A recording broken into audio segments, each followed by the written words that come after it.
Chapter 321. Threat, warning, collapse.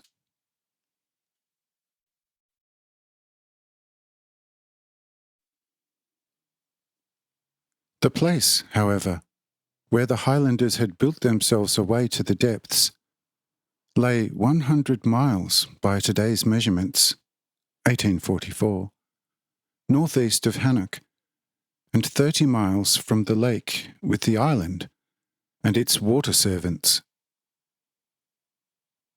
And this location was a sprawling desert in which nothing grew except for some wild berry bushes. Nevertheless, also here the mountains were for a distance of 20 hours and a height of 30 fathoms, vertically excavated, and it was thus impossible for anyone to get from the top down, or to the top from below.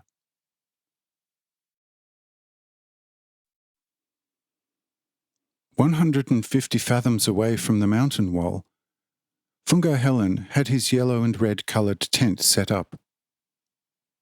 And when the whole great army was divided along the mountain wall, Fungo Helen said to Mahal, who made himself comfortable on his bed, 'Friend, according to your advice, we have now set up camp here. But I still do not see in the remotest sense anything corresponding to your prediction.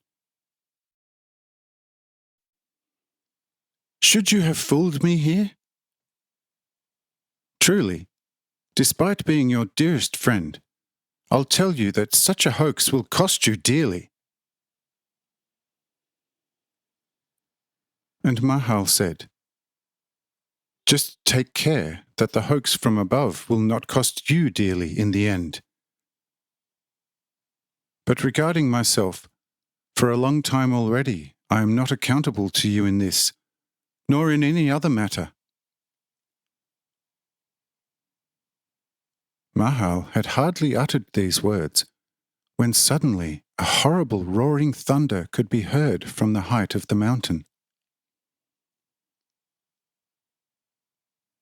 All hurried out of their tents to see what had happened, and one could see the heights covered in smoke, which usually originates from the explosive grains when ignited.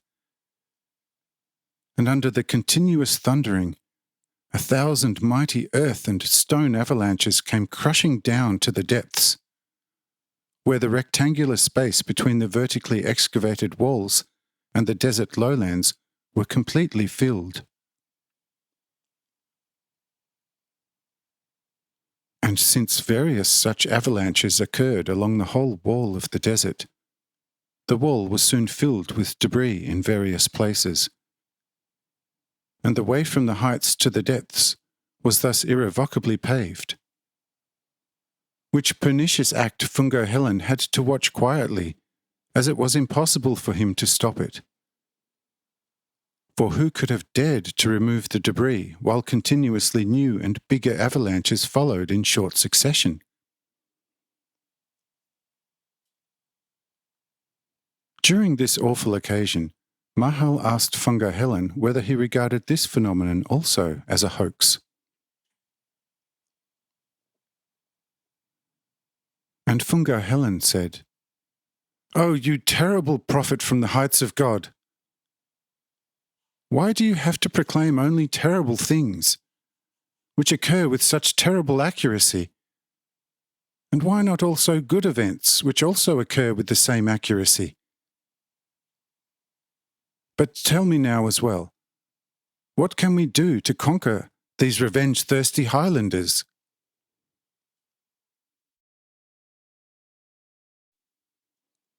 And Mahal said, "By the very fact that we are here. For our presence here will tell them that we have been inspired by a higher power to know where they would build their roads to the depths. This will instill a great respect in them for us, and instead of fighting, they will choose very peaceful negotiations. You just have to refrain from attacking them belligerently when they are coming down. but you can always place a strong guard around your tent to inject them with great reverence for our power. When Funga heard this, he immediately complied with the advice. But simultaneously, already, a few investigators were discovered who made sure that the spaces were properly filled. Henceforth, what? Further.